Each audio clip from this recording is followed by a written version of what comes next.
It's awesome. Yeah. Awesome. I'm super easygoing, so feel free taking pictures, videos, whatever else you guys got. I'm super easy. So welcome. Thank you. We have pizza, we have drinks. Help yourself. I'm headed to the pizza.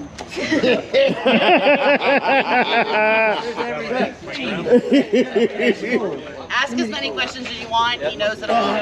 Okay. Nice. Very cool.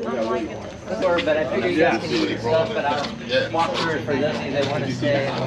Check out the cars and I'll tell you more about them.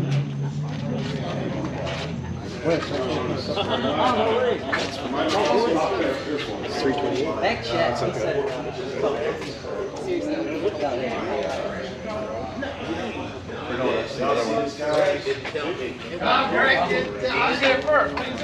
Did we just look at this? What they do is get him to explain what each of it. Yeah, golf library. That's a special. That's a special. That's Oh, go ahead. Ferrari. Oh my God! Look at this Cobra. I just walked past Cobra.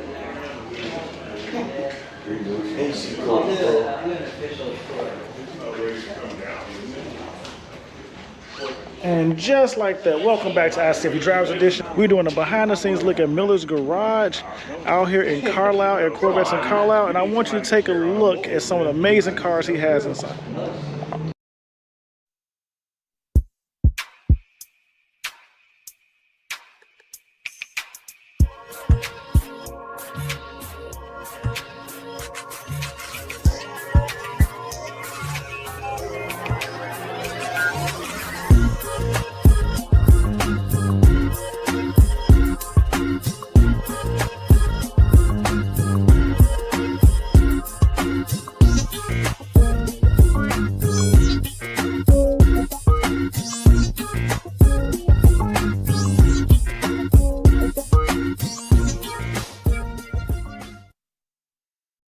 Friend, he was a mentor, he was just a phenomenal guy.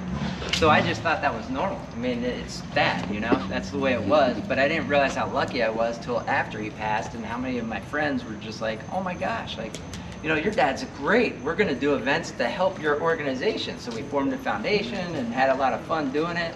And we celebrate his life and have fun about it, and we still do it 20 years later. So it's all good stuff. So he always did something that I enjoyed. I was a guy over there, I literally weed whacked the entire facility. I've driven a tram over there. I put in, there's discs every 10 feet. I took them out, put them in, because we used to rent the property. They bought the property back in '82 time frame. And I was just always here. This was my life. This was normal. Like, I got to hang out with car people every single weekend. I was just like, this is great. This is normal. This is my normal kid life. everybody does this. Yeah, and I had cars surrounding me all the time because my dad's like, hey, I got another car. You know, that was normal. Let's go race on the street. Yeah, cool. I'm the little kid in the seat. And in fact, getting into that, this is a 64 Cobra. And the reason I love this car is because he bought this in the late 70s, to give you an idea. So my dad used to drag race down the street in York, Pennsylvania, and this was always the car to beat. So I sat in the passenger seat on the lap of his best friend, and I remember him just saying, get down, and I'm like, what? And I'm like smashed down, like right by the, you know, shifter. And I'm like smashed down, and he's like, cops, you know? That's my life, this is normal. So a lot of cool stories like that, so I figured I'd at least go through and share. They're not all like as cool as the Cobra, but I mean, yeah, it's a neat car, all original car, just super low miles, and he would take it out every now and then on the weekend and blast around. So that was normal. Another cool story is, one of our team members, he was in charge of our maintenance department, and he actually had retired probably 3 years ago. But this is like his all-time favorite car, and I'll never forget, I was driving around the fairgrounds and I see him, I'm just pull up next to him, he's just hammers, and I said, dude, get in. And he's like, what? He's like, I'm not getting in that car, you're crazy. He's like, I can't get in the car. I'm like, dump your stuff off, get in the car. He gets in, and I just hammer the living crap out of this thing. And it's got old radials on it, just smoked the tires, and he looks over me, he's like, are you effing out of your mind? And I go, will you remember this? And he just looked me dead in the eye. He's like, for the rest of my life. That's what it's about, man. I mean, we got one go around. So, we always had a Ford event, and I remember we had a GT40 at one point, and I literally fell in love. I was helping push it in with my dad, a real GT40 from the 60s. and I'm looking over at them and we're pushing. I see these big, I mean, it was just the coolest car in the world. And I'm looking down, I'm like, wow, this thing's awesome. I'm like, one day I gotta own one. Well, I couldn't afford it. So this was the next best thing. And Ford GTs I just love. So this is a Heritage Edition. They made, I think it was 343 of them in 2006 of this color. So it's just a neat car. Obviously you can tell I really like them because they're throughout. But the cool part about my job is it's not all about Corvettes, so I can go the Ford route too. And I can go anyway, so it's fun, you know. I get to jump around and I'll sell things and I'll buy things here and there, just whatever my flavor is. So it's a lot of fun. We always had a Ferrari in our collection, so I kept the one that he last had. He loved Magnum PI, so it was one of those things. He's like, I'll get a little 328 GTB. So it's an 89, just pretty car. The B is obviously a hard top versus the S has the open air coming in. Underneath it, I have a little garage in Ocean City, New Jersey, and I figured I'm gonna find a badass little car. So the 1M was always a neat one, so I researched it. I'm like, I'm gonna get one. So I bought it, and then I watched my daughter pulling out a bike like this close to it. I'm like, nope, I'm pulling it in here. So there it is. It's not really a collector car, but it's something that I loved and I didn't want to get rid of, so I kept it. So that's this garage. If you guys have any questions, just hit me up. And if I'm boring you, just walk away. It's all good. You're not gonna What's in that 289? Yeah, it's a 289. So Is there anything done to it? nothing is done. This thing is totally stock. Yep. That's as it was What's that car from the weigh? factory. Oh God, they're probably 2,600 pounds. I mean, it's very light, very light. So that'd be more sought after than the race ones, eh? Like the ones This that would be are very untouched, sought after. Yeah. Yeah. Especially all original. Yeah. I've had some silly offers on it, but I just like the car. It's just, you know, if you want it, keep it. What would you get offered on that? A lot. Yeah. Yeah. It was, yeah. It was, Yeah, that'd be my favorite car. yeah. Offered $2 million, to give you an idea. And I declined. I think it's just a cool car. Yeah, it is. Yeah. So, neat stuff. But we'll move on. I think this is the perfect time to take a quick break. Go ahead, hit that like button, subscribe to the channel, join the ICNV Drive Edition community. This is an interactive community, so if you hit me up on any one of my social media platforms, I will do my best to respond to you, and I may make a video based off the topic you bring up. So become a member, subscribe to the channel. Now, for all my military members, both active and veterans, I'd like to give you guys a big salute because we know freedom isn't free. And because of you guys, it's the reason we get to enjoy the things we enjoy and do what we do today. So again, salute to all active members and veterans. But let's get back to this video. So I promise I won't go into deep territory and tell you everything because you'd really be bored. So I'll keep it top line, just cruise through. So the Challenge Series is pretty cool. Did you guys ever hear that Corvette Challenge Series? Yes. They did it in 88, 89. The reason they even created the Corvette Challenge Series is because Corvette literally got kicked out of the series because they were punishing Lotus, Porsche so bad every single race that they all got together, kicked them out. So they formed a series called Corvette Challenge Series. Well, I was a kid watching all this and I'm like, these are the coolest cars ever. My dad felt the same way, so he started buying them, then I started buying them. And this was one that was never raced, so it was meant to be a backup. So if the cars were crashed, really like totaled, this would have been the car they'd take out and drive. So that the team would have to go buy it and drive this to finish the series. So it was never run, and my dad and I would split every mile on it. So a special car to me, you know, just having fun and splitting the mileage, and that's what it's all about, you know, enjoying it together. The car underneath it is a 59 Corvette Resto mod, obviously, not your stock motor, but beautiful car. The only reason I have this car, I took this on trade, and I ended up getting 10 cars on trade, so this is one of the 10 cars. And my daughter walks in and she's like, I love this car. So that's the reason it still sits here. So she's 14, her middle name's Corvette. Just to give you Oh, wow. Oh, wow. Yeah, so yeah, comes by honest. So a neat car, so I just took this to the beach and back, and I found out that it made it, so that's good. So it's a cool car, just fun. Another challenge car, this was actually the vehicle that won the championship, so it was driven by Bill Cooper. And so that's the car that won. They basically stopped racing it after, I think it was the 9th race, because it already won the championship. So they wanted to keep it perfect. And my dad really wanted this car, so he got it. Last week, well, this week, I actually just got this delivered. So this car came in 2nd place overall. And I remember this car. I went to Bloomington Gold, which is a show out in Illinois area, actually Indiana. And I remember Mike Yeager, he had a beer between his legs, and he comes in and there's water all over the place, and he just smokes the daylights out of the tires, and I'm like, yes! So I remember this car. I'm like, I gotta own it. And I saw the guy was selling it, so I bought it. I'm a sucker. Just, it's all the memories and cool factor, I guess. This car came in 3rd, which is just weird. So I got first, second, and 3rd place from the Challenge Series. And yes, I like the series. I just thought it was neat. So again, this was driven by Scott Legacy. And the one underneath, I actually just got this car. I bought this in a Porsche because of the fact there was an 83-year-old gentleman that wanted to sell his vehicles. And I told him, I'm like, listen, here's the value. And he's like, why don't you just buy the cars and then you sell them? And I'm like, okay. So I bought them from him, and then I'm gonna sell them. So it's no excuse to get out and buy a car. And I figured, why not? It'd be fun to sell it. So that's the plan for this one. Saleen S7. You guys have probably heard of this car. Oh my God. Crazy. Have we? So they made about 70 of these cars, and I literally was in the process of selling. I told you I traded 10 cars, and I'm selling them all. And they were pretty significant cars, so I'm selling, and then this guy's like, listen, I have a car you need to own. I'm like, I don't need any more cars. I don't want any more cars. Don't even tell me what it is. He's like, no, it's a Saleen S7. I'm like, what?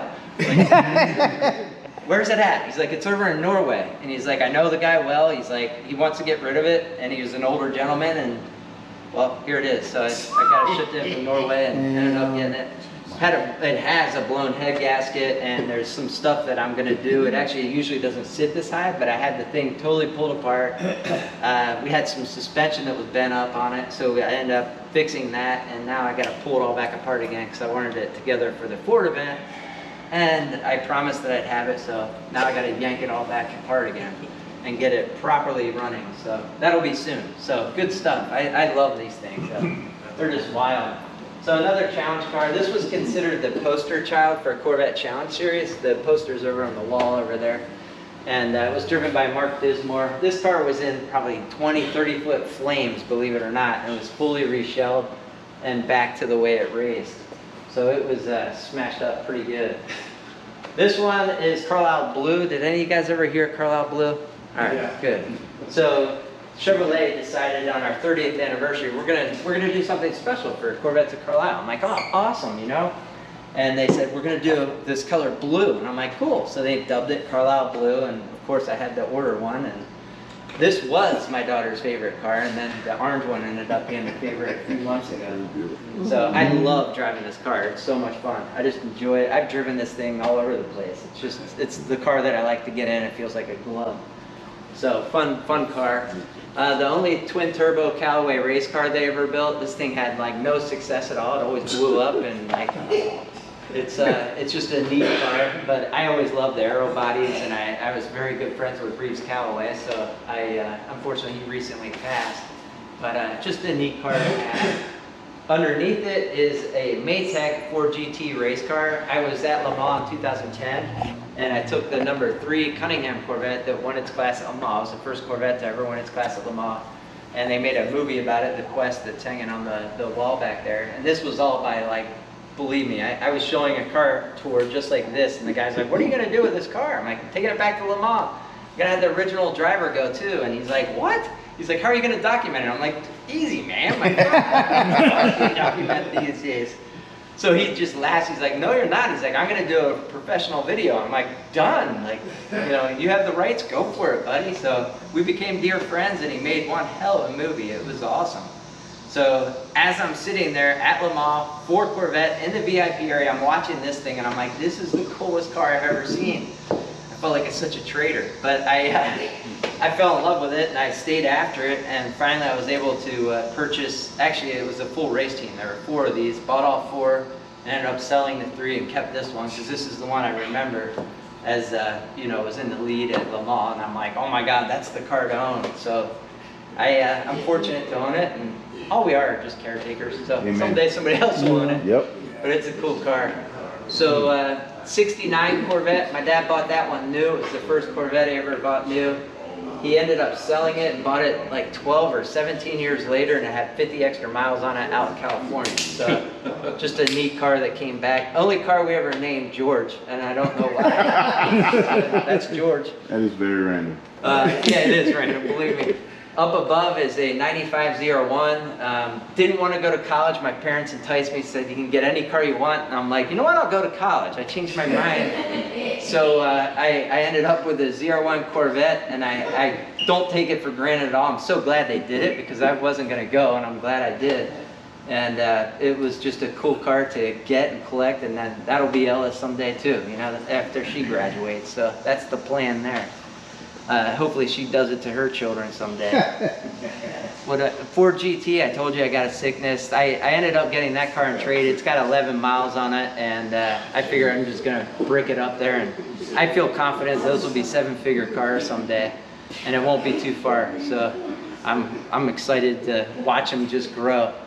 The car beneath that is another Callaway. That was when my dad passed away. My dad knew everybody in the hobby, and he really was a great guy. So I'd go to car shows, and he'd literally walk 2 feet, and it'd be like, oh gosh, who's he gonna talk to now? And it was just that way. That was normal.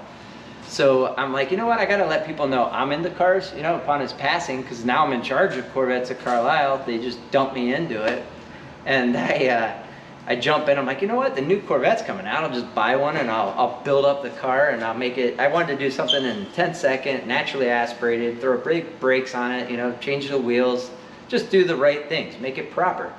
So I take this car, and I'll never forget, the cars just came out at Corvettes Carlisle. Kerbeck at the time ended up getting 5 or 6 cars. He was the very first dealer to get any. He's like, Lance, they're all down at my booth. He's like, you got to go down. I'm like, cool, I'll go check them out.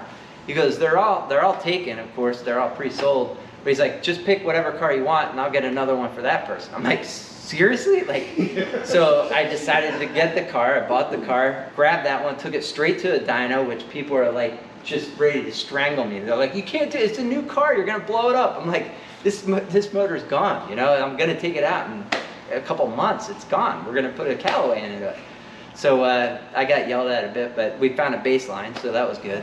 But cool car. It ran 1076 in the quarter mile, and we did so much work to that car.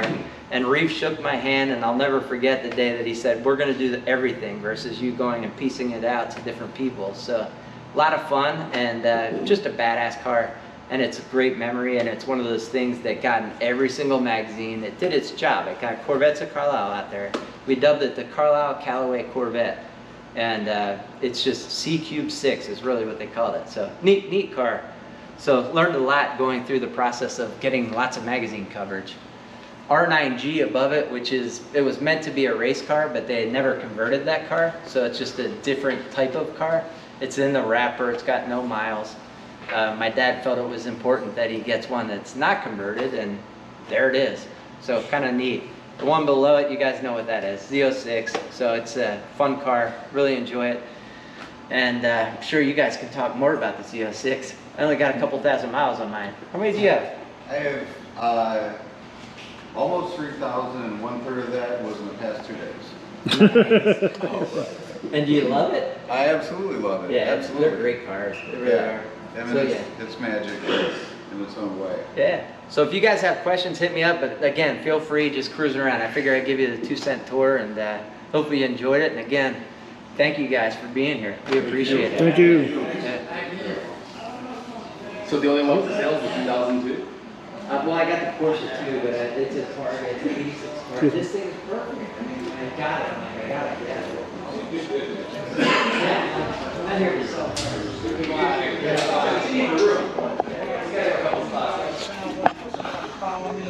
And just like that, everybody, the tour is over. So again, I hope you enjoyed it. ICNV Drivers Edition, go ahead, hit that like button, subscribe to the channel, join the ICNV Drivers community. They're there. It's an interactive community, so if you have any questions, hit me up in the comments below. We'll talk about them, but go ahead and, like I said before, like, share, and subscribe. Share the information, share this video. It's a fun one. If you like content like this, I'll keep bringing it your way. Just let me know in the comments below. But as always, chase your dreams, build your visions. Don't let anybody discourage you from accomplishing that task. Remember, it's always great to be unique. And as always, stay safe, stay blessed, and I will see you in these streets. Peace.